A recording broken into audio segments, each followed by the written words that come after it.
प्रचलन है, ਵੱਖ-ਵੱਖ ਅਖਬਾਰਾਂ ਦੀਆਂ ਸੁਰਖੀਆਂ ਵੀ ਨੇ ਤੇ ਲੋਕਾਂ ਦੀ ਚਰਚਾ ਵੀ ਹੈ ਕਿ ਪੰਜਾਬੀਆਂ ਦੀ ਤੇ ਪੰਜਾਬ ਦੀ ਸਿਹਤ ਡਿੱਗਦੀ ਜਾਂਦੀ ਹੈ, ਖੁਰਦੀ ਜਾਂਦੀ ਹੈ। ਲੇਕਿਨ ਦੂਜੇ ਪਾਸੇ ਜਿਹੜੇ ਅੰਕੜੇ ਆ ਉਹ ਇਹ ਕਹਿੰਦੇ ਆ ਕਿ ਪੰਜਾਬੀਆਂ ਦੀ ਐਵਰੇਜ ਉਮਰ ਜਿਹੜੀ ਹੈ ਉਹਦੇ 'ਚ ਵਾਧਾ ਹੋਇਆ। ਮਸਲਨ ਕਿ ਜਿਹੜੇ ਪੰਜਾਬੀ ਅੱਗੇ ਜਿੰਨਾ ਚਿਰ ਜਿਉਂਦੇ ਸੀਗੇ ਐਵਰੇਜ ਤੌਰ ਤੇ ਉਹਦੇ ਨਾਲ 2-3 ਸਾਲ ਦਾ ਇਜ਼ਾਫਾ ਹੋਇਆ, ਤਾਂ ਮਤਲਬ ਪੰਜਾਬੀਆਂ ਦੀ ਸਿਹਤ ਅੱਗੇ ਨਾਲੋਂ ਚੰਗੀ ਹੋਈ ਹੈ। ਲੇਕਿਨ ਸਾਡੇ ਬਾਰੇ ਧਾਰਨਾਵਾਂ ਬੜੀਆਂ ਵੱਖ-ਵੱਖ ਨੇ, ਸਾਨੂੰ ਬਹੁਤ ਸਾਰੇ ਵਿਸ਼ੇਸ਼ਣ ਦਿੱਤੇ ਜਾ ਰਹੇ ਨੇ ਰਾਸ਼ਟਰੀ ਔਰ ਅੰਤਰਰਾਸ਼ਟਰੀ ਪੱਧਰ ਤੇ। ਕਦੇ ਸਾਨੂੰ ਨਸ਼ੇੜੀ ਕਿਹਾ ਜਾਂਦਾ ਹੈ, ਕਦੇ ਸਾਡੇ ਇੱਥੇ ਕੈਂਸਰ ਦੀ ਜਿਹੜੀ ਵੱਧਦੀ ਮਾਰ ਆ ਉਹਦਾ ਜ਼ਿਕਰ ਹੁੰਦਾ ਹੈ, ਕਦੀ ਹੋਰ ਬਹੁਤ ਸਾਰੀਆਂ ਬਿਮਾਰੀਆਂ। ਖਾਸ ਤੌਰ ਤੇ ਇਹ ਵੀ ਕਿਹਾ ਜਾਂਦਾ ਹੈ ਕਿ ਪੰਜਾਬੀਆਂ ਦਾ ਦਿਲ ਵਧੀਆ ਨਹੀਂ ਰਿਹਾ, ਮਤਲਬ ਕਿ ਪੰਜਾਬੀਆਂ ਦਾ ਜਿਹੜਾ ਵਾ ਉਹ ਦਿਲ ਦੀਆਂ ਬਿਮਾਰੀਆਂ ਬੜੀਆਂ ਨੇ। ਲੇਕਿਨ ਮੈਨੂੰ ਇਹ ਲੱਗਦਾ ਹੈ ਕਿ ਇਹ ਸਭ ਕੁਝ ਦੇ ਬਾਵਜੂਦ ਪੰਜਾਬੀ ਅਜੇ ਚੜ੍ਹਦੀ ਕਲਾ 'ਚ ਨੇ, ਤਰੱਕੀ ਕਰਦੇ ਪਏ ਨੇ। ਹਰ ਪਾਸੇ ਲਹਿਰਾਂ ਬਹਿਰਾਂ ਹੋ ਰਹੀਆਂ ਨੇ, ਲੋਕਾਂ ਦੀਆਂ ਕੋਠੀਆਂ ਵੱਡੀਆਂ ਹੋ ਰਹੀਆਂ, ਕਾਰਾਂ ਵੱਡੀਆਂ ਹੋ ਰਹੀਆਂ। ਬੇਸ਼ੱਕ ਸੜਕਾਂ ਤੰਗ ਹੋਈਆਂ ਨੇ ਔਰ ਟ੍ਰੈਫਿਕ ਦੀਆਂ ਸਮੱਸਿਆਵਾਂ ਨੇ, ਧੂੜ ਮਿੱਟੀ ਬਹੁਤ ਜ਼ਿਆਦਾ ਹੈ। ਅੱਜ ਅਸੀਂ ਲੋਕਾਂ ਦੀ ਔਰ ਪੰਜਾਬ ਦੀ ਸਿਹਤ ਦੀ ਗੱਲ ਕਰਨ ਲੱਗੇ ਹਾਂ ਕਿ ਮੈਡੀਕਲ ਸਿੱਖਿਆ ਔਰ ਸਾਡੇ ਇੱਥੇ ਇਹਦੇ ਨਾਲ ਜੁੜੇ ਰੁਜ਼ਗਾਰ, ਉਹਨਾਂ ਦੀ ਸਥਿਤੀ ਕਿਹੋ ਜਿਹੀ ਹੈ। ਇੱਥੇ ਜ਼ਿਕਰ ਕਰਨਾ ਬਣਦਾ ਹੈ ਕਿ ਅਸੀਂ ਸਾਰੇ ਦੇ ਸਾਰੇ ਲੋਕ ਆਪਣੇ ਕਾਰ ਵਿਹਾਰਾਂ 'ਚ ਬਹੁਤੀ ਵਾਰੀ ਆਪਣੀ ਸਿਹਤ ਨੂੰ ਅਣਗੌਲਿਆਂ ਕਰਦੇ ਹਾਂ। ਪੰਜਾਬੀ ਦਾ ਅਖਾਣ ਵੀ ਹੈ ਕਿ ਜੇ ਸਿਹਤ ਹੈ ਤੇ ਸਭ ਕੁਝ ਹੈ, ਜੇ ਸਿਹਤ ਨਹੀਂ ਤੇ ਕੁਛ ਨਹੀਂ। ਮੈਂ ਆਪਣੇ ਨਾਲ ਜਿਹੜੇ ਮਹਿਮਾਨ ਉਹਨਾਂ ਨਾਲ ਤੁਹਾਡੀ ਜਾਣ ਪਛਾਣ ਕਰਾਵਾਂ। ਡਾਕਟਰ ਵਿਵੇਕ ਸੱਗੜ ਜੀ ਮੇਰੇ ਨਾਲ ਬੈਠੇ ਨੇ, ਜਿਹੜੇ ਕਿ ਸਾਬਕਾ ਵਾਈਸ ਪ੍ਰਿੰਸੀਪਲ ਨੇ DGS ਡੈਂਟਲ ਕਾਲਜ ਲੁਧਿਆਣਾ ਦੇ। ਕਾਲਜ ਦੇ ਵਿੱਚ ਪੜ੍ਹਾਈ ਕਿਹੋ ਜਿਹੀ ਹੁੰਦੀ ਹੈ, ਬੱਚਿਆਂ ਦਾ ਪੱਧਰ ਕਿਹੋ ਜਿਹਾ ਹੁੰਦਾ ਹੈ, ਉਹਨਾਂ ਨੂੰ ਮਿਲਦੀਆਂ ਸਹੂਲਤਾਂ ਕਿਹੋ ਜਿਹੀਆਂ, ਕਿਸ ਤਰ੍ਹਾਂ ਦੇ ਡਾਕਟਰ ਨਿਕਲਦੇ ਆ, ਫਿਰ ਉਹਨਾਂ ਦੀ ਮਾਨਸਿਕਤਾ ਕਿਹੋ ਜਿਹੀ ਹੈ, ਬਹੁਤ ਸਾਰੇ ਸਵਾਲ। ਡਾਕਟਰ ਸ਼ਰਨਜੀਤ ਸਿੰਘ ਬੇਦੀ ਸਾਡੇ ਨਾਲ ਨੇ, ਜਿਹੜੇ MD ਤੇ DM ਨਿਊਰੋ ਨੇ। ਦੇਖੋ, ਸਿਹਤ ਤੇ ਡਾਕਟਰ ਸਾਡਾ ਸਾਰਿਆਂ ਦਾ ਹੀ ਰੋਜ਼ ਨਾ ਰੋਜ਼ ਵਾਹ ਪੈਂਦਾ ਰਹਿੰਦਾ ਹੈ। ਪਰਿਵਾਰ ਦੇ ਕਿਸੇ ਨਾ ਕਿਸੇ ਜੀ ਨੂੰ ਡਾਕਟਰ ਤੱਕ ਜਾਣ ਲਈ ਲੈ ਕੇ ਨੌਬਤ ਆਉਂਦੀ ਰਹਿੰਦੀ ਹੈ। ਮੈਨੂੰ ਲੱਗਦਾ ਹੈ ਕਿ ਜਿਹੜੇ ਸਾਡੇ ਡਾਕਟਰ ਨੇ ਉਹ ਦੂਜੇ ਰੱਬ ਦੇ ਰੂਪ ਦੇ ਵਿੱਚ ਵੀ ਦੇਖੇ ਜਾਂਦੇ ਆ, ਲੇਕਿਨ ਇੱਕ ਜਿਹੜੀ ਸਥਿਤੀ ਹੈ, ਸਮੁੱਚੀ ਸਥਿਤੀ ਆ, ਉਹਦਾ ਅੰਕਲਨ ਜਾਂ ਉਹਦਾ ਮੁਲਾਂਕਣ ਬਹੁਤ ਘੱਟ ਹੁੰਦਾ ਹੈ। ਸੋ ਇਸ ਮੰਚ ਤੋਂ ਲੱਗਿਆ ਕਰਨ 0181281261 ਤੇ 0181281264 281-4264 ਮੈਂ ਦਰੁਸਤ ਕਰ ਦਿਆਂ, ਦੂਜੀ ਵਾਰ ਮੈਂ ਗਲਤੀ ਕਰ ਰਿਹਾ। ਔਰ ਮੈਨੂੰ ਇਹ ਲੱਗਦਾ ਹੈ ਕਿ ਤੁਸੀਂ ਆਪਣਾ ਜਿਹੜਾ ਸਹੀ ਸਵਾਲ ਹੈ ਸਾਡੇ ਤੱਕ ਰੱਖੋਗੇ ਜਾਂ ਕੋਈ ਸੁਝਾਅ ਸਾਨੂੰ ਦਿਓਗੇ, ਅਸੀਂ ਖੁਸ਼ਾਮਦੀਦ ਕਵਾਂਗੇ ਤੁਹਾਨੂੰ। ਮੈਂ ਡਾਕਟਰ ਸਾਹਿਬ ਤੁਹਾਨੂੰ ਸਵਾਗਤ ਕਰਦਾ, ਤੁਹਾਡਾ ਜੀ ਆਇਆਂ ਤੁਹਾਨੂੰ ਕਹਿਣਾ। ਮੈਨੂੰ ਸਿਰਫ ਇੰਨਾ ਕੁ ਜਾਣਨਾ ਹੈ ਸਭ ਤੋਂ ਪਹਿਲਾਂ ਆਪਣੇ ਦਰਸ਼ਕਾਂ ਲਈ ਕਿ ਪੰਜਾਬ ਦੀ ਸਿਹਤ, ਪੰਜਾਬ ਦੇ ਵਿੱਚ ਮੈਡੀਕਲ ਸਿੱਖਿਆ ਔਰ ਸਾਡਾ ਇੱਥੇ ਇਹ ਸਾਰਾ ਜਿਹੜਾ ਦ੍ਰਿਸ਼ ਹੈ ਸਮੁੱਚਾ, ਉਹਨੂੰ ਕਿਸ ਤਰ੍ਹਾਂ ਨਾਲ ਤੁਸੀਂ ਦੇਖਦੇ ਹੋ? ਅਸੀਂ ਚੰਗੇ ਭਲੇ ਆ, ਸਿਹਤਮੰਦ ਹੈ ਕਿ ਕਮਜ਼ੋਰ ਪਏ ਆ? ਨਹੀਂ, ਆਪਾਂ ਬਹੁਤ ਵਧੀਆ ਜੀ। ਅੱਛਾ, ਮਾੜੇ ਨਹੀਂ ਹੈ। ਅਗਰ ਦੇਸ਼ ਦੇ ਮੁਤਾਬਿਕ ਦੇਖੀਏ ਤਾਂ ਆਪਾਂ ਹਲੇ ਵੀ ਪੰਜਾਬੀ ਪੂਰੇ ਡੀਲ ਡੋਲ ਦੇ ਵਿੱਚ ਹੈਗੇ ਨੇ ਜੀ। ਜਿਹੜੀ ਆਪਣੇ ਇੱਥੇ ਸੁਵਿਧਾ ਉਪਲਬਧ ਹੈਗੀ, ਜਿਹੜੇ ਕਾਲਜਸ ਹੈਗੇ ਨੇ ਆਪਣੇ ਕੋਲ, ਕਾਫੀ ਕਾਲਜਸ ਮੈਡੀਕਲ ਕਾਲਜਸ ਹੈ, 13 ਡੈਂਟਲ ਕਾਲਜਸ ਹੈ ਜੀ। ਸੋ ਡਾਕਟਰ ਖੂਬ ਮਾਤਰਾ 'ਚ ਬਣਦੇ ਪਏ ਨੇ ਜੀ। ਉਹ ਸਵਾਲ ਵੱਖਰਾ ਹੈ ਕਿ ਵੀ ਉਹ ਕੁਆਲਿਟੀ ਦੇ ਬਣਦੇ ਪਏ ਕਿ ਆਪਾਂ ਸਿਰਫ ਕੁਆਂਟੀਟੀ ਦੇ ਵਿੱਚ ਬਣਾ ਰਹੇ ਹਾਂ, ਉਹਦੇ ਤੇ ਜਰਾ ਕੁਐਸਚਨ ਮਾਰਕ ਜ਼ਰੂਰ ਹੈਗਾ, ਇੱਕ ਸਵਾਲੀਆ ਨਿਸ਼ਾਨ। ਪਰ ਡਾਕਟਰ ਸਾਹਿਬ, ਹਰ ਮਾਂ-ਬਾਪ ਦੀ ਇੱਛਾ ਹੁੰਦੀ ਹੈ ਕਿ ਉਹਦਾ ਬੱਚਾ ਜਿਹੜਾ ਮੁੱਢਲੇ ਤੌਰ ਤੇ ਡਾਕਟਰ ਬਣੇ, ਫਿਰ ਇੰਜੀਨੀਅਰ ਬਣੇ। ਹੁਣ ਵੱਖਰੀ ਗੱਲ ਹੈ ਕਿ ਥੋੜਾ ਜਿਹਾ ਇੰਜੀਨੀਅਰਿੰਗ ਵੱਲ ਲੋਕਾਂ ਦਾ ਜ਼ਿਆਦਾ ਝੁਕਾਅ, ਡਾਕਟਰੀ ਵੱਲ ਪਿੱਛੇ। ਇਹਦਾ ਮਹਿੰਗਾ ਹੋਣਾ ਵੀ ਇੱਕ ਪੱਖ ਹੈ, ਲੇਕਿਨ ਇੰਨੇ ਪੈਸੇ ਲਾ ਕੇ ਵੀ ਜੇ ਫਿਰ ਡਾਕਟਰ ਅੱਛਾ ਨਹੀਂ ਨਿਕਲਦਾ ਜਾਂ ਫਿਰ ਲੋਕਾਂ ਨੂੰ ਸਿਹਤ ਸਹੂਲਤਾਂ ਨਹੀਂ ਮਿਲਦੀਆਂ, ਕਿੱਥੇ ਕਮੀ ਰਹਿ ਰਹੀ? ਕਮੀ ਦੇਖੋ ਜੀ, ਸਾਰੇ ਪਾਸੇ ਕਮੀ ਕਾਲਜਸ ਦੇ ਵਿੱਚ ਵੀ ਹੈਗੀ, ਕਮੀ ਅੱਜ ਕੱਲ੍ਹ ਦੇ ਬੱਚਿਆਂ ਦੇ ਵਿੱਚ ਵੀ ਹੈਗੀ ਜੀ। ਹੋ ਕੀ ਰਿਹਾ ਕਿ ਹਰ ਕੋਈ ਬਹੁਤ ਫਾਸਟ ਓਵਰਨਾਈਟ ਰਿਚ ਬਣਨ ਦੀ ਕੋਸ਼ਿਸ਼ ਕਰ ਰਿਹਾ। ਅੱਛਾ ਜੀ। ਉਹ ਸੋਚਦਾ ਕਿ ਡਾਕਟਰ ਬਣ ਗਿਆ, ਹੁਣ ਮੈਨੂੰ ਐਡਮਿਸ਼ਨ ਲੈਣੀ ਔਖੀ ਹੈ, ਮੈਂ ਇਹਨੂੰ ਮਿਲ ਗਿਆ ਤੇ ਹੁਣ ਡਾਕਟਰ ਬਣ ਗਿਆ ਤੇ ਮੇਰੀ ਗੱਡੀ ਅੱਗੇ ਵਧੀਆ ਚੱਲੂਗੀ। ਪਰ ਡਾਕਟਰੀ ਇੱਕ ਐਸੀ ਲਾਈਨ ਹੈ ਕਿ ਇਹਦੇ ਨਾਲ ਸਰਵਿਸ ਜੁੜੀ ਹੋਈ ਹੈ ਜੀ। ਇੱਕ ਤੁਹਾਡਾ ਪ੍ਰੋਫੈਸ਼ਨ ਨਹੀਂ ਹੈਗਾ, ਤੁਹਾਨੂੰ ਲੋਕਾਂ ਲਈ ਤੁਹਾਨੂੰ ਸਿੰਪਥੀ, ਥੋੜਾ ਜਿਹਾ ਕੰਪੈਸ਼ਨ ਚਾਹੀਦਾ ਤਾਂ ਕਿ ਇੱਕ ਐਜ਼ ਅ ਮਰੀਜ਼ ਨੂੰ ਤੁਸੀਂ ਠੀਕ ਕਰਕੇ ਭੇਜੋ। ਪਰ ਡਾਕਟਰ ਸਾਹਿਬ, ਬੁਨਿਆਦੀ ਨੁਕਤਾ ਇਹ ਵੀ ਹੈ ਕਿ ਆਮ ਤੌਰ ਤੇ ਜਿਹੜਾ ਵੀ ਇਨਸਾਨ ਬਣ ਕੇ ਆਉਂਦਾ ਉਹਦੇ ਪਿੱਛੇ ਉਹਦੇ ਸਕੂਲ, ਉਹਦੇ ਕਾਲਜ, ਉਹਦੇ ਜਿਹੜੇ ਪ੍ਰੋਫੈਸ਼ਨਲ ਅਦਾਰੇ ਨੇ ਉਹਨਾਂ ਦੀ ਜ਼ਿੰਮੇਵਾਰੀ ਬਣਦੀ ਕਿ ਉਹਦੇ ਵਿੱਚ ਇਨਸਾਨ ਵੀ ਰਹਿ ਜਾਂਦਾ ਹੈ ਕਿ ਜਾਂ ਸਿਰਫ ਪ੍ਰੋਫੈਸ਼ਨਲ ਹੀ ਰਹਿ ਜਾਂਦਾ। ਬਸ ਇਹੀ ਪ੍ਰੋਬਲਮ ਹੈ ਜੀ। ਜਿਹੜੇ ਆਪਾਂ ਡਾਕਟਰ ਬਣਾ ਰਹੇ ਹਾਂ ਇਸ ਵਕਤ, ਉਹਨਾਂ ਨੂੰ ਐਕਸਪੀਰੀਅੰਸ ਦੀ ਘਾਟ ਹੈ। ਨਹੀਂ, ਬਣਾ ਤੇ ਤੁਸੀਂ ਰਹੇ ਹੋ, ਅਸੀਂ ਬਣਾ ਰਹੇ ਹਾਂ। ਮੈਂ ਉਹੀ ਕਹਿ ਰਿਹਾ, ਅਸੀਂ ਬਣਾ ਰਹੇ ਹਾਂ। ਇਹਦਾ ਮਤਲਬ ਖਾਮੀ ਟੀਚਰ ਜਿਹੜਾ ਬਿਲਕੁਲ ਖਾਮੀ ਸਾਡੇ ਪੂਰੇ ਸਿਸਟਮ 'ਚ ਹੈਗੀ ਹੈ ਜੀ। ਸਾਡੇ ਕਾਲਜਸ ਦੇ ਵਿੱਚ ਹੈਗੀ, ਕਾਲਜਸ ਦਾ ਨੰਬਰ ਬਹੁਤ ਹੈਗਾ, ਠੀਕ ਹੈ, 100 ਸਟੂਡੈਂਟ ਵੀ ਹੈਗਾ, ਪਰ 100 ਸਟੂਡੈਂਟ ਪੜ੍ਹਾਉਣ ਲਈ ਪੂਰੇ ਟੀਚਰਸ ਨਹੀਂ ਹੈਗੇ, ਉਨੇ ਪੇਸ਼ੈਂਟਸ ਨਹੀਂ ਹੈਗੇ। ਇਹ ਇੱਕ ਪਾਸੇ ਆ ਗਿਆ, ਮਾਹੌਲ ਠੀਕ ਨਹੀਂ ਹੈਗਾ ਕਿ ਤੁਸੀਂ। ਮੈਂ ਤੁਹਾਡੇ ਵੱਲ ਪਰਦਾ ਹਾਂ ਡਾਕਟਰ ਸਾਹਿਬ, ਕੋਈ ਦੌਰ ਸੀ ਅੱਜ ਤੋਂ 25 30 50 ਸਾਲ ਪਹਿਲਾਂ ਪਿੰਡਾਂ 'ਚ ਇੱਕ ਹੀ ਮਾਸਟਰ ਜਿਹੜਾ ਵਾ ਨਾ ਉਹ ਬਹਿ ਕੇ ਪੜਾਉਂਦਾ ਹੁੰਦਾ ਸੀ, ਰਾਤ ਨੂੰ ਵੀ ਕਲਾਸਿਸ ਲਾਉਂਦਾ ਸੀ। ਔਰ ਸੁਣਿਆ ਕਿ ਦੇਖਿਆ ਵੀ ਹੈ ਕਿ ਉਦੋਂ ਦੇ 10ਵੀਂ ਬੜੇ ਸੋਹਣੀ ਅੰਗਰੇਜ਼ੀ ਬੋਲਦੇ ਸੀ ਤੇ ਭਾਸ਼ਾ ਤੇ ਪਕੜ ਰੱਖਦੇ ਸੀ। ਬੇਦੀ ਸਾਹਿਬ, ਮੁੱਦਾ ਬੜਾ ਸੈਂਸਿਟਿਵ ਹੈ, ਸੰਵੇਦਨਸ਼ੀਲ ਹੈ, ਕਿਉਂਕਿ ਹਰ ਬੰਦੇ ਲਈ ਦੂਜੀ ਪਹੁੰਚ, ਪਹਿਲੀ ਅਰਦਾਸ ਤੇ ਦੂਜਾ ਇਲਾਜ, ਇਸ ਤੋਂ ਅੱਗੇ ਕੋਈ ਗੱਲ ਨਹੀਂ। ਔਰ ਸਮੁੱਚਾ ਢਾਂਚਾ ਇੰਜ ਦਾ ਬਣ ਰਿਹਾ, ਲੋਕ ਵਿਸ਼ਵਾਸ ਕਰਨੋਂ ਹਟੀ ਜਾਂਦੇ ਆ, ਪ੍ਰਾਈਵੇਟ ਸੈਕਟਰ 'ਚ ਜਾਂਦੇ ਆ ਤੇ ਮੂੰਹ ਖੋਲ ਕੇ ਪੈਸੇ ਮੰਗੇ ਜਾਂਦੇ ਆ, ਬਹੁਤ ਵੱਡੇ ਫੀਸਾਂ ਜਿਹੜੀਆਂ ਨੇ। ਸਰਕਾਰੀ ਪੱਧਰ ਤੇ ਲੋਕਾਂ ਦਾ ਭਰੋਸਾ ਉੱਠਦਾ ਜਾਂਦਾ ਕਿ ਸਰਕਾਰੀ ਹਸਪਤਾਲ 'ਚ ਜਾਵਾਂਗੇ ਬਚਾਂਗੇ ਕਿ ਨਹੀਂ, ਕੀ ਕਹਿੰਦੇ ਹੋ? ਕਾਫੀ ਹੱਦ ਤੱਕ ਠੀਕ ਹੈ। ਪੇਸ਼ੈਂਟਸ ਦਾ ਜਿਹੜਾ ਪਰਸੈਪਸ਼ਨ ਹੈ ਉਹ ਇਹ ਹੈਗਾ ਕਿ ਸਰਕਾਰੀ ਦੇ ਵਿੱਚ ਇਤਨੀ ਕੇਅਰ ਨਹੀਂ ਹੈ, ਇੰਨੀ ਦੇਖਭਾਲ ਨਹੀਂ ਹੈ, ਔਰ ਪ੍ਰਾਈਵੇਟ ਵੀ ਜ਼ਿਆਦਾ ਹੈ। ਮੈਂ ਸਮਝਦਾ ਕਿ ਇਤਨਾ ਜ਼ਿਆਦਾ ਡਿਫਰੈਂਸ ਨਹੀਂ ਹੈ, ਪੇਸ਼ੈਂਟ ਦੀ ਪਰਸੈਪਸ਼ਨ ਹੀ ਥੋੜੀ ਚੇਂਜ ਹੈ। ਸੈਕਿੰਡ, ਜਿਹੜਾ ਮੈਂ ਇੱਕ ਮੇਰਾ ਹੁਣ ਪਰਸਨਲ ਲਾਈਫ ਦਾ ਇੱਕ ਤਜਰਬਾ ਹੋਇਆ ਹੈ, ਇੰਨੇ ਸਾਲ ਪ੍ਰੈਕਟਿਸ ਕਰਦੇ हैं, मैं दोनों ਸੈਕਟਰਸ हैं, मैं ਟੀਚਰ ਵੀ ਰਿਹਾ, ਪ੍ਰੋਫੈਸਰ ਵੀ ਰਿਹਾ। ਡਾਕਟਰ ਸਾਹਿਬ ਮਾਫੀ ਮੰਗ ਕੇ ਕਹੂੰਗਾ, ਜਦੋਂ ਤੁਸੀਂ ਪਰਸੈਪਸ਼ਨ ਕਹਿੰਦੇ ਹੋ ਤੇ ਸਮੁੱਚੇ ਪੰਜਾਬੀਆਂ ਦੀ ਬੇਇੱਜ਼ਤੀ ਲੱਗਦੀ ਮੈਨੂੰ, ਕਿਉਂਕਿ ਸਾਰੇ ਦੇ ਸਾਰੇ ਕਮਲੇ ਥੋੜੀ ਆ ਕਿ 5 ਰੁਪਏ 7 ਰੁਪਏ ਦੀ ਪਰਚੀ ਛੱਡ ਕੇ ਤੁਹਾਨੂੰ 500 ਰੁਪਏ ਦਿੰਦੇ ਫਿਰਦੇ। ਨਹੀਂ, ਉਹ ਠੀਕ ਹੈ ਤੁਹਾਡੀ ਗੱਲ, ਲੇਕਿਨ ਇੱਕ ਆਮ ਜੀ ਧਾਰਨਾ ਹੈਗੀ ਹੈ। ਲੇਕਿਨ ਅਜੇ ਵੀ ਕਾਫੀ ਵੱਡਾ ਇੱਕ ਸੈਕਸ਼ਨ ਆਫ ਸੋਸਾਇਟੀ ਹੈਗਾ ਜੀ, ਜਿਹਦੇ ਵਿੱਚ ਕਿ ਉਹ ਪ੍ਰੈਫਰ ਕਰਦੇ ਨੇ ਸਿਵਲ ਹਸਪੀਟਲ ਜਾਣਾ ਜਾਂ ਸਰਕਾਰੀ ਹਸਪਤਾਲਾਂ ਜਾਣਾ। ਉਹਦੇ ਅਗੇਂਸਟ, ਉਹਦੇ ਐਵਜ਼ ਵਿੱਚ ਜਿਹੜੇ ਨੇ ਪ੍ਰਾਈਵੇਟ ਸੈਕਟਰ 'ਚ ਆਉਂਦੇ ਨੇ, ਉਹ ਵੀ ਉਹਨਾਂ ਦਾ ਵੀ ਨੰਬਰ ਕਾਫੀ ਜ਼ਿਆਦਾ ਹੈ। ਮੈਂ ਆਪਣੀ ਲਾਈਫ ਦੇ ਵਿੱਚ ਦੋਨੋਂ ਐਸਪੈਕਟ, ਜਿਸ ਤਰ੍ਹਾਂ ਮੈਂ ਜ਼ਿਕਰ ਕੀਤਾ, ਮੈਂ ਪ੍ਰੋਫੈਸਰ ਮੈਡੀਸਨ ਵੀ ਰਿਹਾ ਔਰ ਸਰਕਾਰੀ ਹਸਪਤਾਲ ਵਿੱਚ ਵੀ ਦੇਖਿਆ, ਪ੍ਰਾਈਵੇਟ ਮੈਡੀਕਲ ਕਾਲਜ ਵਿੱਚ ਮੈਂ ਟੀਚ ਕੀਤਾ ਔਰ ਪ੍ਰਾਈਵੇਟ ਸੈਕਟਰ ਵਿੱਚ ਵੀ ਮੈਂ ਇਤਨਾ ਮੈਡੀਕਲ ਸਰਵਿਸਿਜ਼ ਦਿੱਤੀਆਂ। ਇੱਕ ਜਿਹੜੀ ਖਾਸ ਜਿਹੜੀ ਤੁਹਾਡਾ ਜਿਹੜਾ ਇਸ ਵਿਸ਼ਾ ਹੈਗਾ ਇਸ ਐਜੂਕੇਸ਼ਨ ਦਾ, ਜੋ ਮੇਨ ਮੁੱਦੇ ਵਾਲਾ ਪੁਆਇੰਟ ਇਹ ਹੈਗਾ ਕਿ ਅੱਜ ਕੱਲ੍ਹ ਜਿੰਨੇ ਵੀ ਮੈਂ ਦੇਖਿਆ ਹੈ, ਇੱਕ ਤੇ ਟੀਚਰਸ ਨੂੰ ਟੀਚਿੰਗ ਬੜੀ ਘੱਟ ਹੈ। ਕੋਈ ਵੀ ਟੀਚਰਸ ਜੋ ਹੈ ਉਹ ਇਤਨਾ ਟੀਚਿੰਗ ਵਿੱਚ ਡੈਡੀਕੇਟਿਡ ਨਹੀਂ ਹੈ, ਉਹ ਡੈਡੀਕੇਟਿਡ ਟੀਚਿੰਗ ਕਰਦਾ ਹੀ ਨਹੀਂ ਹੈਗਾ ਹੈ, ਆਪਣੇ ਸਟੂਡੈਂਟਸ ਨੂੰ ਇਤਨਾ ਪੜ੍ਹਾਉਂਦਾ ਨਹੀਂ ਹੈ, ਇਤਨਾ ਨੌਲੇਜ ਦਿੰਦਾ ਹੈ, ਕਿਉਂਕਿ ਉਸਨੂੰ ਹਰ ਵੇਲੇ ਡਰ ਰਹਿੰਦਾ ਕਿ ਇਹ ਡਾਕਟਰ ਨਿਕਲ ਕੇ ਮੇਰਾ ਕੰਪੀਟੀਟਰ ਬਣ ਜਾਏਗਾ। ਦਰਸ਼ਕੋ, ਇਹ ਸਭ ਤੋਂ ਬਹੁਤ ਵੱਡੀ ਗੱਲ ਹੈਗੀ। ਮੈਂ ਦਰਸ਼ਕਾਂ ਨਾਲ ਇਹ ਗੱਲ ਸਾਂਝੀ ਕਰਨਾ ਚਾਹੂੰਗਾ ਕਿ ਸਾਡੇ ਇੱਥੇ ਗੁਰੂ ਚੇਲੇ ਦੀ ਪਰੰਪਰਾ ਬੜੀ ਪੁਰਾਣੀ ਰਹੀ ਹੈ ਔਰ ਬਹੁਤ ਸਾਰੀਆਂ ਸਾਡੀਆਂ ਜਿਹੜੀਆਂ ਮਰਿਆਦਾਵਾਂ ਔਰ ਸਾਡੇ ਜਿਹੜੇ ਆਯੁਰਵੈਦ ਜਾਂ ਬਾਕੀ ਜਿਹੜੇ ਟੋਟਕੇ ਸੀ ਉਹ ਪੀੜ੍ਹੀ ਦਰ ਪੀੜ੍ਹੀ ਅੱਗੇ ਤੁਰਦੇ ਸੀ। ਇਹ ਇੱਕ ਪਰੰਪਰਾ ਸੀ। ਡਾਕਟਰ ਸਾਹਿਬ ਨੇ ਬੜੀ ਘਾਤਕ ਗੱਲ ਕੀਤੀ ਹੈ ਕਿ ਇੱਥੇ ਡਾਕਟਰ ਪੜਾਉਂਦੇ ਇਸ ਕਰਕੇ ਨਹੀਂ ਕਿ ਜੇ ਅਗਲੇ ਨੂੰ ਪੜ੍ਹਾ ਕੇ ਚੰਗਾ ਡਾਕਟਰ ਬਣਾਤਾ ਤੇ ਮੇਰਾ ਰੁਜ਼ਗਾਰ ਖੋਲੂ। ਬਹੁਤ ਮਾੜੀ ਸਥਿਤੀ ਹੈ। ਮੈਂ ਇੱਕ ਦਰਸ਼ਕ ਲੈਣਾ ਚਾਹੂੰਗਾ, ਉਹਨਾਂ ਦੀ ਗੱਲ ਨਾਲ ਰੱਖਣਾ ਚਾਹੂੰਗਾ। ਸਵਾਗਤ ਹੈ ਜੀ ਤੁਹਾਡਾ। ਹਾਂ ਜੀ, ਰੰਧਾਵਾ ਸਾਹਿਬ ਜੀ, ਸਤਿ ਸ਼੍ਰੀ ਅਕਾਲ ਜੀ। ਮੇਰੀ ਆਵਾਜ਼ ਪਹੁੰਚਦੀ? ਚੱਲ ਮੈਂ ਆਪਣੀ ਗੱਲ ਕਰਦਾ। ਕਣਗਾ ਸਾਹਿਬ ਸਵਾਗਤ ਹੈ। ਪਿਛਲੀ ਵਾਰ ਤੇ ਉਸ ਤੋਂ ਅਗਲੀ ਵਾਰ ਵੀ AIPMT ਟੈਸਟ ਲਿਆ ਸੀ ਜੀ, ਤੇ ਉਹ ਆਪਣੇ ਇੰਡੀਆ ਲੈਵਲ ਦਾ ਟੈਸਟ ਸੀ। ਪੰਜਾਬ ਦੇ ਵਿੱਚੋਂ 11% ਸਟੂਡੈਂਟ ਪਾਸ ਹੋਏ ਸੀ ਤੇ PMT ਟੈਸਟ ਲੈਣ ਦੀ ਪੰਜਾਬ ਸਰਕਾਰ ਨੂੰ ਖੁੱਲ੍ਹ ਸੀ, ਜਿਹੜਾ ਸਰਕਾਰ ਨੇ ਨਹੀਂ ਲਿਆ। ਇਸ ਤੋਂ ਅਗਲੀ ਗੱਲ, BDS ਦੀਆਂ ਕਿੰਨੀਆਂ ਸੀਟਾਂ ਖਾਲੀ ਰਹੀਆਂ ਨੇ ਇਹ ਡਾਕਟਰ ਸਾਹਿਬ ਦੱਸ ਸਕਦੇ ਨੇ। MBBS ਦੀਆਂ ਕਿੰਨੀਆਂ ਖਾਲੀ ਰਹੀਆਂ ਨੇ ਇਹ ਵੀ ਦੱਸ ਸਕਦੇ ਨੇ। ਆਯੁਰਵੈਦ ਜਿਹੜੀ ਯੂਨੀਵਰਸਿਟੀ ਬਣੀ ਆ ਆਪਣੇ ਪੰਜਾਬ ਵਿੱਚ, ਉਹਦਾ ਆਯੁਰਵੈਦ ਦਾ ਜਿਹੜਾ ਮੈਡੀਕਲ ਕਾਲਜ ਹੈਗਾ ਆਪਣਾ ਪਟਿਆਲੇ, ਉਹ ਸਰਕਾਰੀ ਸੀਟਾਂ ਉੱਥੇ ਭਰੀਆਂ ਨਹੀਂ, ਜਿਹੜੇ ਪ੍ਰਾਈਵੇਟ ਕਾਲਜ ਨੇ ਉਹਨਾਂ ਨੂੰ ਸੀਟਾਂ ਦਿੱਤੀਆਂ ਗਈਆਂ। ਸਿੱਖਿਆ ਦਾ ਸਿਸਟਮ ਜਾਂ ਸਿੱਖਿਆ ਅਸੀਂ ਕਿਵੇਂ ਆਪਾਂ ਮੰਨ ਸਕਦੇ ਹਾਂ ਵੀ ਵਧੀਆ ਹੋਊਗੀ? ਕਣਗਾ ਸਾਹਿਬ ਦੀ ਗੱਲ ਬੜੀ ਅੱਛੀ ਹੈ। ਵੈਸੇ ਡਾਕਟਰ ਸਾਹਿਬ ਸੱਗੜ ਸਾਹਿਬ, ਸਾਰੇ ਕਾਲਜਸ ਦੇ ਵਿੱਚ ਸੀਟਸ ਖਾਲੀ ਸੀ, ਇਹ ਅਖਬਾਰਾਂ ਦੀਆਂ ਸੁਰਖੀਆਂ ਰਹੀਆਂ, ਅਸੀਂ ਜਾ ਕੇ ਨਹੀਂ ਦੇਖਿਆ ਲੇਕਿਨ ਸੁਰਖੀਆਂ ਸੀ। ਲੇਕਿਨ ਦੂਜੇ ਪਾਸੇ ਜਦੋਂ ਸਿਹਤ ਵਿਭਾਗ ਡਾਕਟਰ ਭਰਤੀ ਕਰਨ ਤੁਰਦਾ ਉਹਨੂੰ ਡਾਕਟਰ ਨਹੀਂ ਮਿਲਦੇ। ਤੀਜੇ ਬੰਨੇ ਬਹੁਤ ਸਾਰੇ MBBS MD ਕਰਨ ਤੋਂ ਬਾਅਦ ਲੋਕ ਵਿਹਲੇ ਬੈਠੇ ਜਾਂ ਤਸੱਲੀ 'ਚ ਨਹੀਂ, ਸੈਟੀਸਫਾਈ ਨਹੀਂ।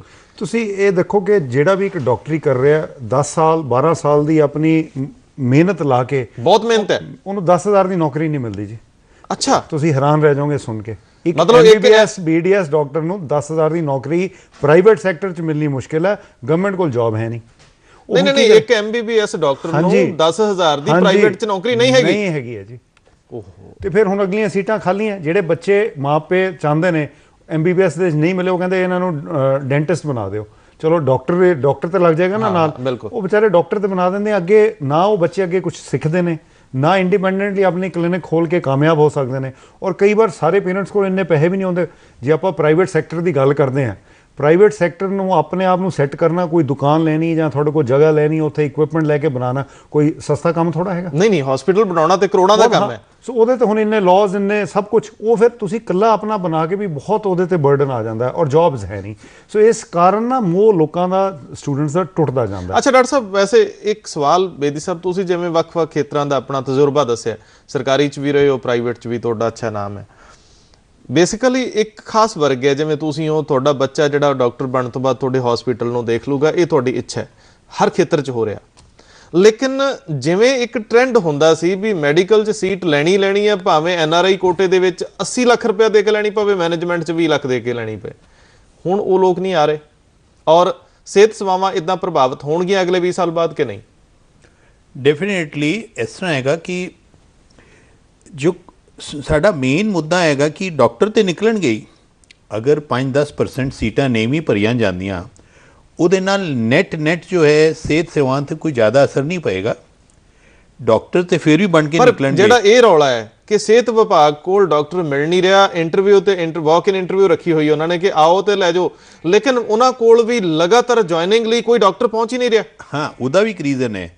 ਇੱਕ ਤੇ ਕੀ ਕਿ MBBS ਦੀਆਂ, ਜਿਹੜਾ ਅੱਜ ਕੱਲ੍ਹ MBBS ਕਰਕੇ ਬੱਚਾ ਨਿਕਲਦਾ ਹੈ ਜੀ ਡਾਕਟਰ ਬਣ ਕੇ, ਇੱਕ ਤੇ ਉਹਦੇ ਜਿਹੜਾ ਉਹਨਾਂ ਨੇ ਤਨਖਾਹ ਰੱਖੀ ਹੈਗੀ, ਹੁਣ ਹੋਰ ਵੀ ਘਟਾਤੀ ਹੈਗੀ, 15,000 ਰੁਪਏ ਸ਼ਾਇਦ 15 ਜਾਂ 20,000 ਰੁਪਏ ਉਹਨਾਂ ਨੇ ਮਿਨੀਮਮ ਜਰ ਰੱਖਿਆ ਹੈ। ਔਰ ਇਹ ਪਲਾਨ ਕਰ ਰਹੇ ਨੇ ਕਿ ਇਸ ਤੋਂ ਜ਼ਿਆਦਾ ਨਹੀਂ ਦੇਣਗੇ 3 ਸਾਲ ਲਈ। 3 ਸਾਲ ਲਈ। ਤੇ ਉਸ ਤੋਂ ਇਲਾਵਾ ਕਿ ਜਿਹੜਾ ਕੈਂਡੀਡੇਟ MBBS ਨੂੰ ਕੋਈ ਅਪੋਰਚੁਨਿਟੀ, ਕੋਈ ਮੌਕਾ ਨਹੀਂ ਹੈਗਾ ਕਿ ਅੱਗੇ ਉਹ ਸੁਪਰ ਸਪੈਸ਼ਲਿਸਟ ਬਣੇ ਜਾਂ ਸਪੈਸ਼ਲਿਸਟ ਬਣੇ, MD DM MCH ਵਾਰ ਕਰਨ ਦਾ ਉਹਨੂੰ ਅਜੇ ਇਤਨਾ ਜਲਦੀ ਮੌਕਾ ਨਹੀਂ ਹੈ, ਨਾ ਹੀ ਉਹਦੇ ਵਿੱਚ ਸੀਟਾਂ ਬਹੁਤ ਘੱਟ ਨੇ। ਤੁਹਾਡਾ ਮਤਲਬ ਹੈ ਕਿ ਇਸ ਤਰ੍ਹਾਂ ਆਉਣ ਵਾਲੇ ਜਿਹੜੇ ਲੋਕਾਂ ਦੇ ਸੁਪਨੇ ਆ, ਉਹਨਾਂ ਦਾ ਮਨੋਬਲ ਟੁੱਟੇਗਾ, ਉਹ ਇਸ ਪੜ੍ਹਾਈ ਵੱਲ ਨਹੀਂ ਆਣਗੇ। ਉਹਨਾਂ ਨੂੰ ਡੈਫੀਨੇਟਲੀ ਉਹਦੇ ਨਾਲ ਥੋੜਾ ਅਸਰ ਪਏਗਾ, ਪਰ ਓਵਰਆਲ ਇਹ ਸਿਹਤ ਸੇਵਾਵਾਂ ਦੇ ਵਿੱਚ ਕੋਈ ਇਤਨਾ ਜ਼ਿਆਦਾ ਨਹੀਂ, ਕਿਉਂਕਿ ਅਸੀਂ ਚੱਲਣਾ ਹੈਗਾ ਜੋ ਹੈ ਪੇਸ਼ੈਂਟ ਤੇ ਡਾਕਟਰ ਦਾ ਰੇਸ਼ੀਓ। ਜੀ, ਜੇ ਅਸੀਂ ਇੱਕ ਲਈਏ, ਮੰਨ ਲਓ ਅਸੀਂ ਇਸ ਨਾਰਥ ਏਰੀਆ ਦੇ, ਅਸੀਂ ਪੰਜਾਬ ਨੂੰ ਲੈ ਲੈਂਦੇ ਹਾਂ, ਚੰਡੀਗੜ੍ਹ ਦਾ ਐਨਾਲਿਸਿਸ, ਤੇ ਚੰਡੀਗੜ੍ਹ ਦੇ ਡਾਕਟਰ ਔਰ ਪੇਸ਼ੈਂਟ ਦਾ ਰੇਸ਼ੀਓ 1:2500 ਹੈ। ਅੱਛਾ, ਜੋ ਇੰਟਰਨੈਸ਼ਨਲ ਜੋ ਹੈ ਉਹ ਕਹਿੰਦੇ ਨੇ ਕਿ ਤੁਹਾਡਾ ਜੋ ਰੇਸ਼ੀਓ 1:2500 ਇੱਕ ਤੋਂ ਅਗੇਂਸਟ 2500 ਜੋ ਰਿਕੁਆਇਰਮੈਂਟ ਹੈ ਚੰਡੀਗੜ੍ਹ ਦਾ। ਹਾਂ, ਜੋ ਇੰਟਰਨੈਸ਼ਨਲ ਦੇ ਐਕਸਪਰਟਸ ਕਹਿੰਦੇ ਨੇ ਕਿ ਇੱਕ ਦੇ ਅਗੇਂਸਟ 1000 ਮਰੀਜ਼ਾਂ ਦੇ ਅਗੇਂਸਟ ਇੱਕ ਡਾਕਟਰ ਹੋਣਾ ਜ਼ਰੂਰੀ ਹੈ। 1:1000 ਦਾ ਰੇਸ਼ੀਓ ਇਤਨਾ ਦੂਰ ਨਹੀਂ ਹੈ।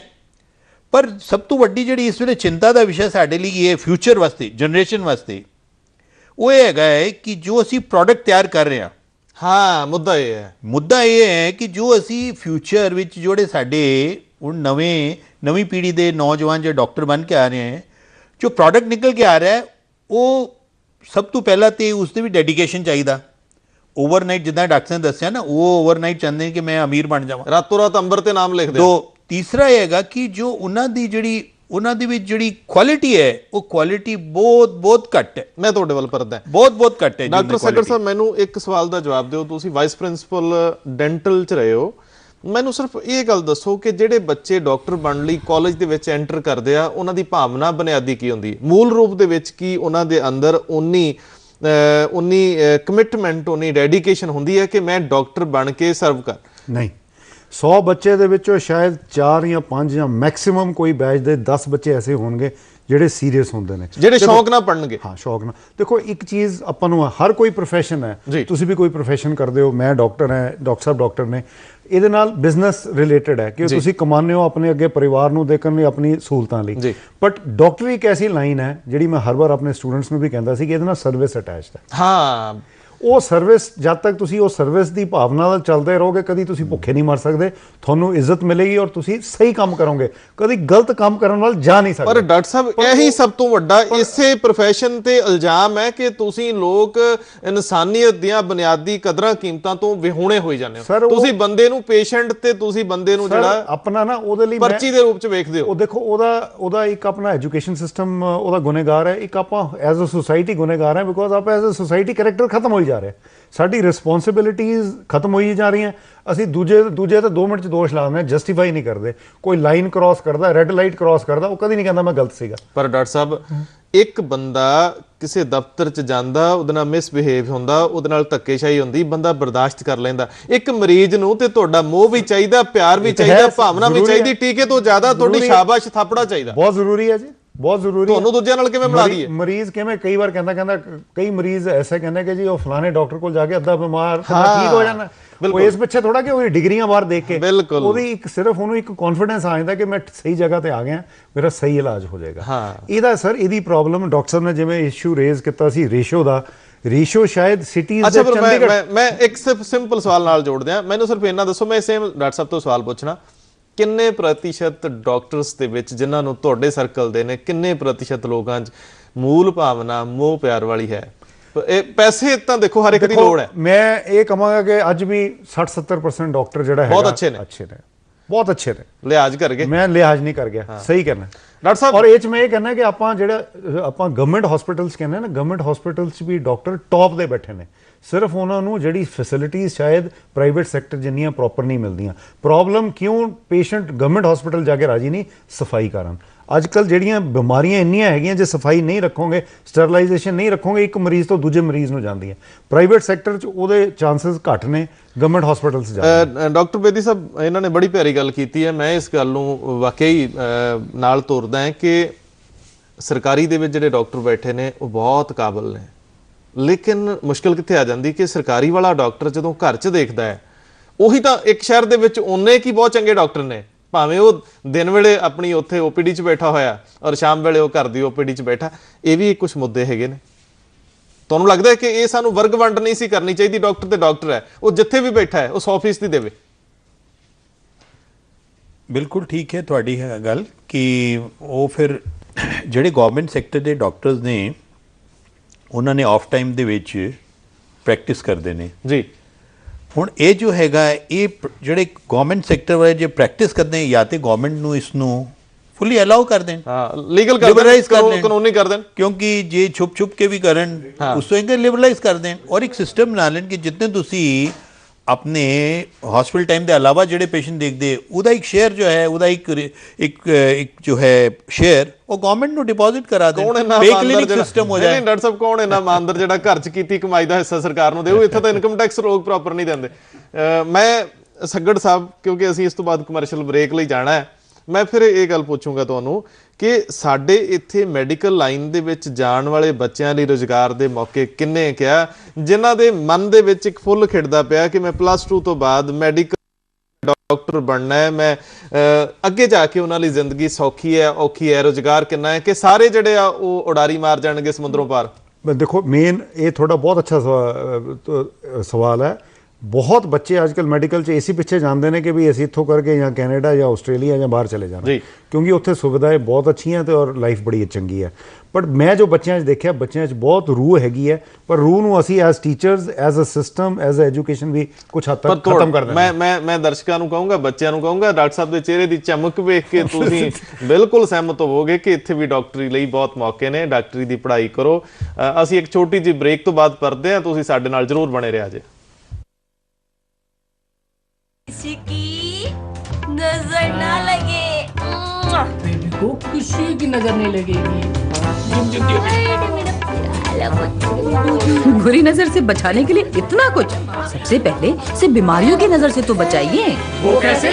संपूर्ण टीकाकरण से ये बच्चे को कई जानलेवा बीमारियों से जिंदगी भर बचाएगा। 2 साल तक के बच्चों का संपूर्ण टीकाकरण जरूर कराएं। मिशन इंद्रधनुष, जिंदगी इंद्रधनुष बनाए। ਦਰਸ਼ਕੋ, ਪ੍ਰੋਗਰਾਮ ਚੱਲਦਾ ਪਿਆ ਅੱਜ ਦਾ ਮਸਲਾ, ਔਰ ਅਸੀਂ ਤੁਹਾਡੀ ਸਿਹਤ ਨਾਲ ਜੁੜੇ ਹੋਏ ਹਾਂ। ਤੁਹਾਡੀ ਸਿਹਤ ਦੇ ਸਰੋਕਾਰ ਸਾਨੂੰ ਤਕਲੀਫ ਦਿੰਦੇ, ਚਿੰਤਾ ਦਿੰਦੇ ਆ, ਇਹਦੀ ਸਾਨੂੰ ਫਿਕਰ ਹੈ। ਇਸ ਫਿਕਰ ਦੇ ਵਿੱਚ ਤੁਸੀਂ ਸ਼ਾਮਲ ਸਾਡੇ ਨਾਲ ਹੈ ਹੀ ਹੋ, ਸਾਡੇ ਨਾਲ ਗੱਲਬਾਤ ਕਰੋ। ਸਾਡੇ ਫੋਨ ਨੰਬਰ ਤੁਹਾਨੂੰ ਪਤਾ ਨੇ। ਮੈਂ ਡਾਕਟਰ ਬੇਦੀ ਸਾਹਿਬ ਇਸ ਗੱਲ ਤੇ ਆਉਣਾ ਹੈ ਕਿ ਇੱਕ ਡਾਕਟਰ ਬਣਨ ਤੋਂ ਪਹਿਲਾਂ ਉਹਦੀ ਡਾਕਟਰੀ ਦੀ 5 ਸਾਲ ਦੀ MBBS ਲਈ ਪੜ੍ਹਾਈ ਜਾਂ ਡੈਂਟਲ ਦੀ ਜਿਹੜੀ ਆ ਉਹਦਾ ਪੱਧਰ ਕਿਹੋ ਜਿਹਾ? ਪੰਜਾਬ ਦੇ ਵਿੱਚ ਜਿੰਨੇ ਮੈਡੀਕਲ ਤੇ ਡੈਂਟਲ ਕਾਲਜ ਨੇ ਜਾਂ ਆਯੁਰਵੈਦ ਦੇ ਕਾਲਜ ਨੇ, ਉਹਨਾਂ ਦਾ ਜਿਹੜਾ ਪੜ੍ਹਾਉਣ ਦਾ ਤੇ ਬੱਚਿਆਂ ਦੇ ਪੜ੍ਹਨ ਦਾ ਪੱਧਰ, ਉਹ ਸਾਨੂੰ ਜ਼ਰੂਰ ਦੱਸੋ। हाँ, मैं by and large 3-4 medical college ਦੇ ਪ੍ਰੋਫੈਸਰ ਰਿਹਾ ਜੀ, ਔਰ ਬਾय एंड ਲਾਰਜ ਪੰਜਾਬ ਦੇ ਵਿੱਚ ਮੈਂ ਦੇਖਿਆ ਹੈ ਕਿ ਸਾਰੇ ਮੈਡੀਕਲ ਕਾਲਜਸ ਦਾ ਜਿਹੜਾ ਟੀਚਿੰਗ ਦਾ ਸਟੈਂਡਰਡ ਹੈ, ਥਿਓਰੀ ਟੀਚਿੰਗ ਅਜੇ ਬਹੁਤ ਅੱਛੀ ਹੈ। ਜੀ ਕਿਸੇ ਕਿਸੇ ਡਿਪਾਰਟਮੈਂਟ ਫੈਕਲਟੀ ਘੱਟ ਹੁੰਦੀ ਹੈ, ਪਰ ਓਵਰਆਲ मैं फिर दोबारा कहना है कि जो टोटल नेट टीचिंग जो है वो बच्चों की ओवरऑल अच्छी है। ये नहीं कि भाई आज ये प्रोफेसर नहीं है तो क्लास नहीं हो रही है, ये क्लास मिस हो गई है। ओवरऑल इन टोटल पूरी टीचिंग है। आवर्स ऑफ टीचिंग बड़े जो as per MCA rule prescribe ने, एज़ पर MCA गाइडलाइंस कि टीचिंग किमें होनी है, लैपटॉप उत्ते होनी है, प्रोजेक्ट करके देनी है, वो फिर भी बहुत अच्छी है। रोक ला इंडियन मैडिकल कौंसल ਤਾਂ ਇੰਨੀ ਸਖਤ ਹੈ, ਉਹਦੇ ਅਨੁਸਾਰ ਪੂਰੀ ਮਤਲਬ ਸਾਡੇ ਕੋਲ ਟੀਚਰ ਤਾਂ ਪੂਰੇ ਆ, ਲੇਕਿਨ ਮੈਂ ਪੱਧਰ ਪੁੱਛਿਆ ਟੀਚਰ ਪੂਰੇ ਆ, ਪੀਰੀਅਡ ਵੀ ਪੂਰੇ ਲੱਗਦੇ, ਉਹਨਾਂ ਦੀ ਸਖਤੀ ਬੜੀ, ਐਫੀਲੀਏਸ਼ਨ ਵਾਪਸ ਲੈ ਲੈਂਦੇ। ਮੈਂ ਇੱਕ ਦਰਸ਼ਕ ਲੈ ਲਵਾਂ, ਸਵਾਗਤ ਕਰਦੇ ਹਾਂ ਜੀ। ਸਵਾਗਤ ਹੈ ਰੰਧਾਵਾ ਜੀ, ਸਤਿ ਸ੍ਰੀ ਅਕਾਲ। ਹੰਸ ਜੀ ਸਵਾਗਤ। ਰੰਧਾਵਾ ਜੀ ਸਤਿ ਸ੍ਰੀ ਅਕਾਲ। ਸਤਿ ਸ੍ਰੀ ਅਕਾਲ, ਸਵਾਗਤ ਹੈ ਜੀ ਤੁਹਾਡਾ। ਮੈਂ ਬੇਨਤੀ ਕਰਾਂ ਰੰਧਾਵਾ ਸਾਹਿਬ ਜੀ, ਜਿਹੜੇ ਬੱਚੇ ਅੱਜ ਸਿੱਖਿਆ ਲੈਂਦੇ ਆ ਮੈਡੀਕਲ ਜੀ, ਉਹਨਾਂ ਵਿੱਚ ਇੱਕ ਤਾਂ ਸਹਿਨਸ਼ੀਲਤਾ, ਇਮਾਨਦਾਰੀ, ਜੀ, ਸੇਵਾ ਭਾਵਨਾ ਨਹੀਂ ਹੈ। ਨਾ ਕਿਸੇ ਨੇ ਪੜਾਇਆ, ਨਾ ਉਹ ਇਸ ਗੱਲ ਨੂੰ ਫਾਲੋ ਕਰਨ ਨੂੰ ਤਿਆਰ ਆ ਜੀ। ਅਸੀਂ ਕਹਿੰਦੇ ਵੀ ਜਿਹੜਾ ਡਾਕਟਰ ਹੈ ਉਹ ਰੱਬ ਰੂਪ ਹੈ, ਬਿਲਕੁਲ, ਪਰ ਰੱਬ ਦੀ ਜਿਹੜੀ ਸ਼ੇਪ ਹੈ ਉਹ ਵੱਖਰੀ ਹੋ ਗਈ ਆ।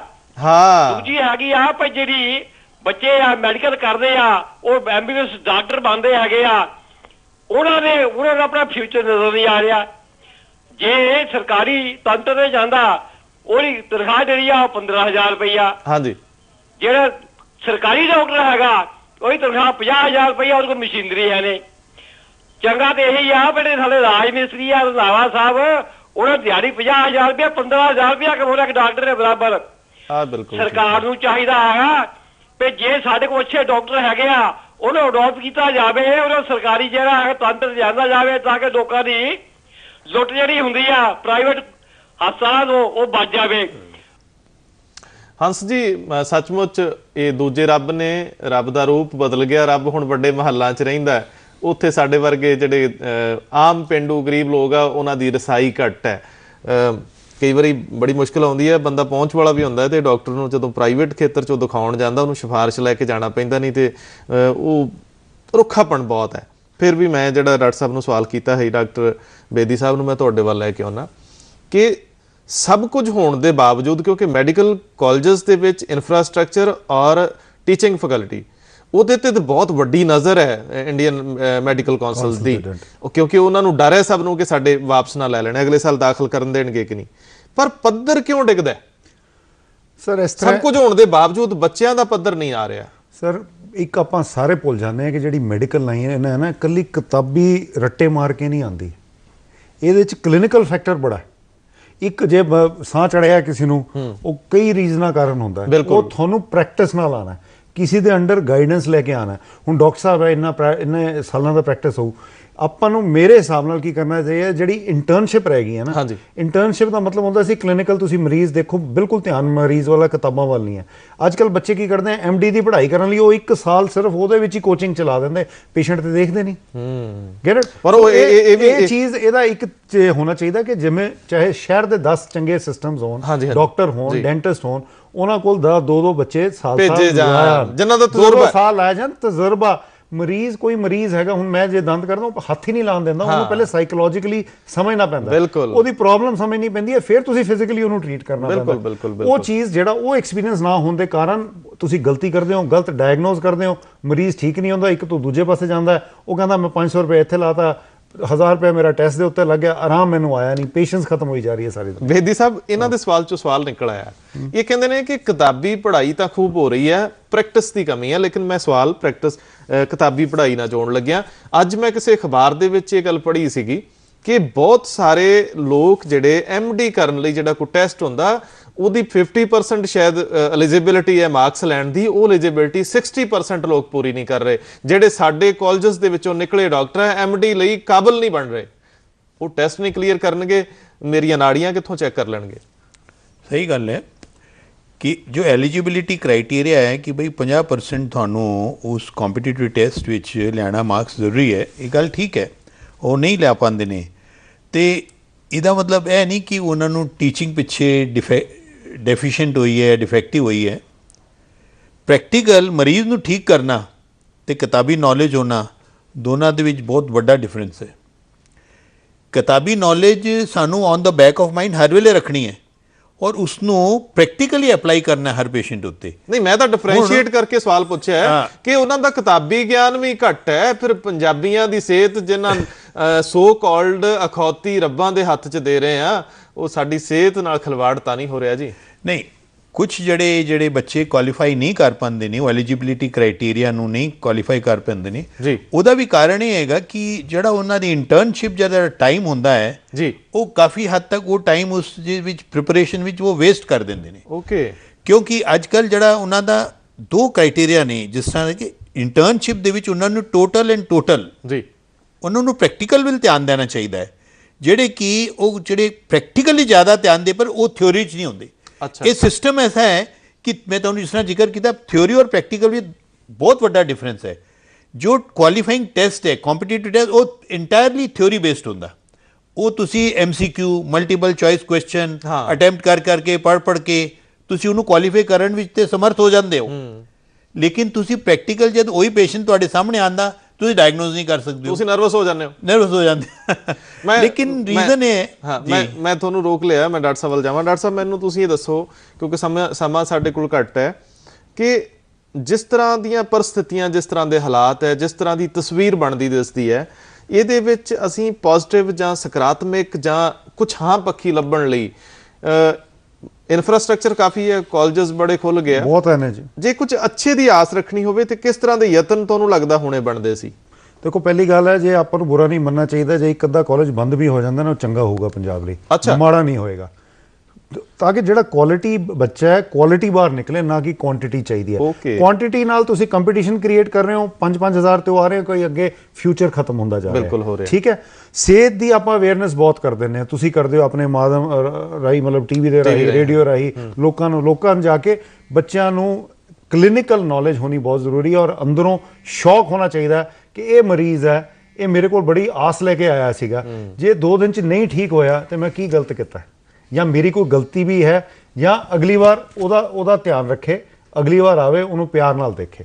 ਸੋ ਮੈਂ ਇਹ ਸਮਝਦਾ ਕਿ ਇਹ ਇੱਕ ਚੀਜ਼ ਭਾਵਨਾ ਇਹ ਤੁਹਾਡੇ ਐਜੂਕੇਸ਼ਨ ਸਿਸਟਮ 'ਚ ਪਾਣੀ ਪਏਗੀ, ਸਿੰਪੈਥੀ ਪਾਣੀ ਪਏਗੀ ਸਾਨੂੰ ਐਜੂਕੇਸ਼ਨ। ਡਾਕਟਰ ਬੇਦੀ ਸਾਹਿਬ, ਅਸੀਂ ਤੁਹਾਡੇ ਤੋਂ, ਡਾਕਟਰ ਸ਼ਰਨਜੀਤ ਸਿੰਘ ਬੇਦੀ ਹੋਰਾਂ ਤੋਂ ਅਸੀਂ ਮੈਸੇਜ ਲੈਣਾ ਸੀ, ਲੇਕਿਨ ਸਾਡੇ ਕੋਲ ਸਮਾਂ ਮੁੱਕ ਗਿਆ, ਮੈਂ ਮਾਫੀ ਮੰਗ ਲਾਂ। ਔਰ ਡਾਕਟਰ ਵਿਵੇਕ ਸੱਗੜ ਜੀ, ਤੁਹਾਡਾ ਵੀ ਬਹੁਤ ਬਹੁਤ ਧੰਨਵਾਦ, ਸਮਾਂ ਕੱਢ ਕੇ ਆਇਓ। Thank you. ਦਰਸ਼ਕੋ, ਇਹ ਇਨਸਾਨੀਅਤ ਨਾਲ ਜੁੜਿਆ ਵਿਸ਼ਾ ਹੈ, ਜਿਹਦੇ ਵਿੱਚ ਸਾਡੇ ਡਾਕਟਰ ਦੇ ਅੰਦਰ ਆਤਮਾ ਦਾ ਹੋਣਾ ਬੜਾ ਜ਼ਰੂਰੀ ਹੈ, ਤਾਂ ਕਿ ਜਿਹੜਾ ਪੇਸ਼ੈਂਟ ਮਰਦਾ ਹੋਇਆ ਜਾਂਦਾ ਹੈ, ਉਹਨੂੰ ਸਾਹ ਮਿਲ ਸਕਣ। ਮੈਨੂੰ ਲੱਗਦਾ ਹੈ ਕਿ ਇਸ ਵਿਸ਼ੇ ਤੇ ਹੋਰ ਬਹੁਤ ਗੱਲਾਂ ਕਰਨੀਆਂ ਬਣਦੀਆਂ ਨੇ। ਅੱਜ ਲਈ ਇੰਨਾ ਹੀ, ਬਹੁਤ ਮਿਹਰਬਾਨੀ।